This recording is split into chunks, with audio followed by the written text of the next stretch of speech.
All these women coming forward with their own stories. Who would have thought that you weren't the only one with that problem? It's unbelievable. God is so amazing.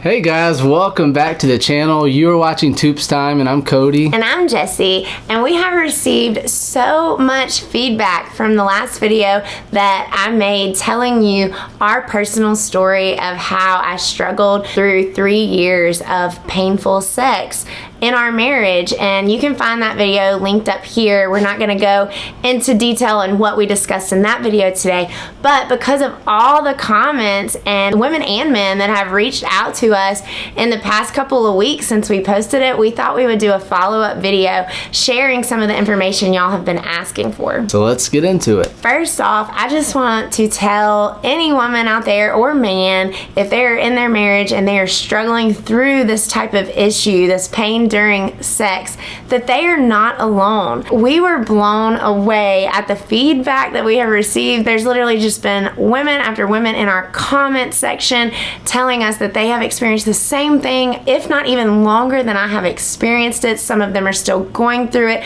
trying to make a breakthrough from it. They've been blowing up our DMs, telling us even more intimate, personal details, which we absolutely love. We love to be able to pray for you guys. So if that's you and you really just feel alone in this type of matter, do feel free to contact us. We're more than happy to answer any questions you may have. That's what we're planning on doing today, is just to kind of cover and give you more of that information y'all have been wanting, because it's been so requested that it might be a little bit easier for us to make a video for y'all. One of the main things that people have been interested in is what the physical therapy was like and what it consisted of. Could you do some of it at home without a therapist? So I'm going to give you a little bit of information on that. It's actually a little bit of both. There are things that she had to do at the office and things that she was required to do at home on her own. You have to really want it, and I'm assuming if you're even watching this video that you're willing to go the extra mile to make this work in your relationship. Who doesn't want pain-free sex? I mean, really.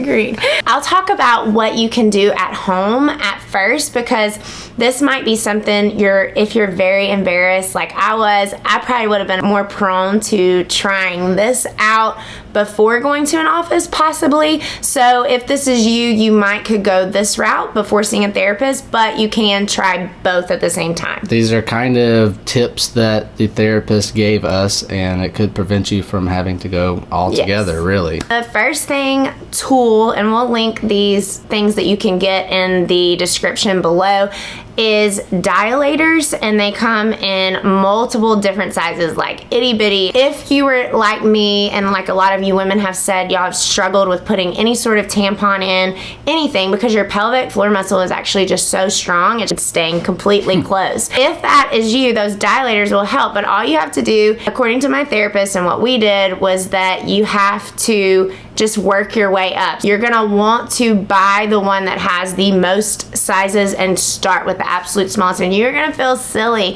because they're very small. The first size was literally the size of my pinky. So you start with that, and what you do is you leave that, you try to get that dilator as far in as possible. This is so weird talking about this on camera. Lube is recommended as well. Yes. It's not dry. They want you to use a lubricant. And you will do that for so many days in a row. You'll try to work yourself up in minutes. When you first start, literally you might not be able to get the whole thing in. Try as far as you can, and then go 2 minutes, and you work yourself up, I believe, to 20 minutes of being able to keep that size inside of you. I do want to tell you guys, this is pretty difficult for me to talk about on camera because it's just weird to say I've done something like this, but if you're concerned that this is not biblical or this is any type of pleasurable thing, that is not true. This is very much therapy. It is nothing like masturbation. And so that relieved me knowing that, because I never agreed with masturbation for myself. That's a whole nother issue, and I'm not getting into that, but that was something that I never wanted to do that was actually recommended to me in the past. Dilators are nothing like that. So if you're torn between that, I just want you to know this is not a pleasurable thing. This is definitely therapy, even if it is at home. So you'll work your way up to that largest size, which is so intimidating when you first see see it. You're like, I'm never going to be able to get that in. But it's just the average size of a male, and you will be shocked at how fast you can actually progress to it if you do it every day. You want to keep with it every day and extend your time up to 20 minutes on each one, and then move on with the next one. And you'll be able to know if one of them's getting super easy. Okay, let's try the other one, and just work your way up. And that's what we had to do. It's honestly pretty common sense. It's just something we didn't ever think of doing until we went to this therapy class. So after you've gone through all the dilators that come in the kit that you've ordered, the final exam is your spouse. So Yeah. Enough said. what I mean by final exam is this is not a pleasurable thing. It's not supposed to be. You are still, according to the doctor at this point, not supposed to be engaging in intercourse. The final exam is literally for your spouse to enter you, and you're doing the exact same thing. So it's not really pleasurable. Kind of is a little bit. Kind of is. You for can the make it a little male pleasurable. because, it's been a really long time. But once you get to that point, you've essentially graduated if you're successful, and it only gets better from there. You continue to work your way forward from there. Yes, and so let me go into what happens if you actually go to a clinic that would lead into that. Because if you're just doing it at home, yes, you would want to try that after the dilators. But if you go to a physical therapist, they give you the go-ahead on something like that. A physical therapist definitely isn't necessary for you to get to that point. However, I feel like in my case, I probably would not have been able to get through the vaginismus without physical therapy. So I do highly recommend pelvic floor physical therapist. A lot of people have asked in the comments what this physical therapist is called. It's usually just a physical therapist that specializes in pelvic floor. So what is it that you should expect when you actually go to the therapist office? That's like one of the number one questions you guys are worried about, and I get it because I was so nervous. I didn't know what to expect at all.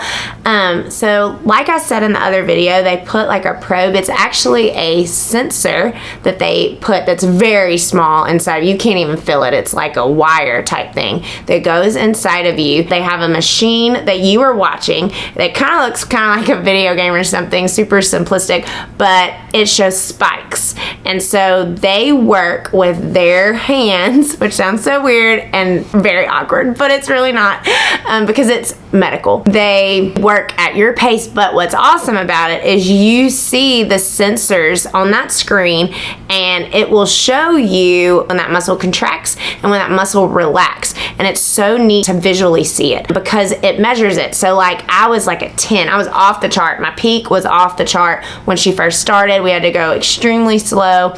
And then when I came in for the next physical therapy session, instead of it being at 10, it was now at like 9. And basically how they're getting you to lower that tension, this is where the physical therapist comes in, because she's explaining to Jessie while those numbers are off the charts, look, this is why it's off the charts. You need to relax. And Jessie's like, I am relaxing. And she's like, no, you need to do this and you need to do that. She's explaining the entire time exactly what she needs to do to make her pelvic floor relax. And then what that does is start to work it into your brain. It's not like flexing a bicep. You actually have to feel for those muscles, and it's extremely hard if they're always engaged to know how to release them. And so that's what you're working on when you're practicing like 20 seconds at a time to relax. Yeah, because you're talking about if you have this disorder that you've gone years working this muscle without intentionally working this muscle. So it's extremely strong, and now you've got to make this muscle just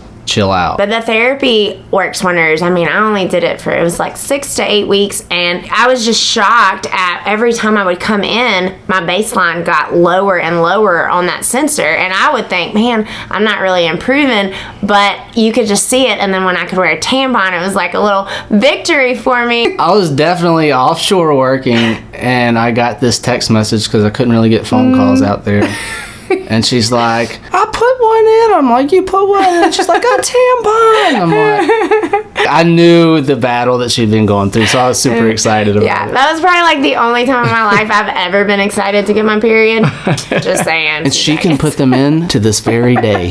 That's it on the physical therapy end. Hopefully, if you're looking for someone, you're able to find someone in your area. Definitely call your OBGYN and see if they can recommend a pelvic floor specialist for you. The next thing that people have been asking is, if it hurts this bad to insert a tampon, what is it going to be like when I go to have a kid? Yes, like, that's going to kill me, right? Yes, we've had some pregnant ladies that are still struggling with vaginismus, and they still are having painful sex, and they're very worried about what birth is going to be like, natural birth. And I got good news for you girls. You're going to be a rock star when you go to give birth, and that is because you have naturally trained that pelvic floor muscle to know how to work it. So giving birth, you're having to use those pelvic floor muscles to push a baby out. Yes. Having sex, you're having to relax those muscles. That's what you aren't any good at. But you're very good at pushing those out. You're very good at using those rejection, muscles. Ejection. That was great.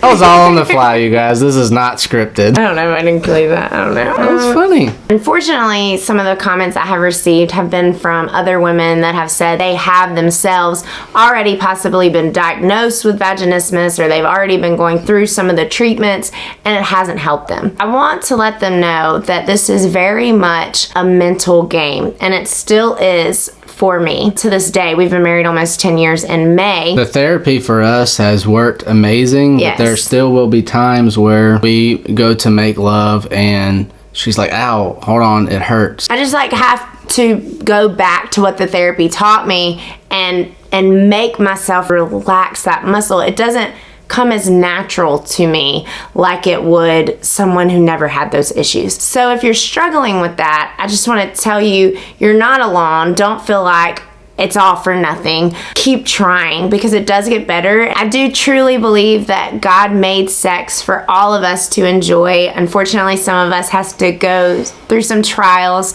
to enjoy it. But I do believe that if you can work past the mental block when this is happening to you, it will work wonders for you. And there's absolutely no shame in going back to physical therapy. There's no shame in withstanding from sex for a while in your marriage while you work on it, because you may just have such a pain association with sex and really high anxiety about that pain, that there's no possible way that you're going to relax that muscle, because all you're thinking, even though you're trying so hard to relax in your mind, all you're thinking is it's gonna hurt, it's gonna hurt, it's gonna hurt. It took me a while to get past that. Guys and gals, thank you so much for watching this video. And if you have already wrote me and I haven't responded, I do apologize. I plan on responding to every single one of you. Honestly, y'all have made me feel so not alone. I was worried that I was going to share that video on vaginismus and I was going to get laughed at, but instead it's just been so much love pouring out and getting to testify for God, which is amazing, and that's what we're here for. We've been pushing the video back for a long time, so I'm so glad that we finally did put that out. God bless you guys. Thank you for watching, and we will see you on the next one. Bye.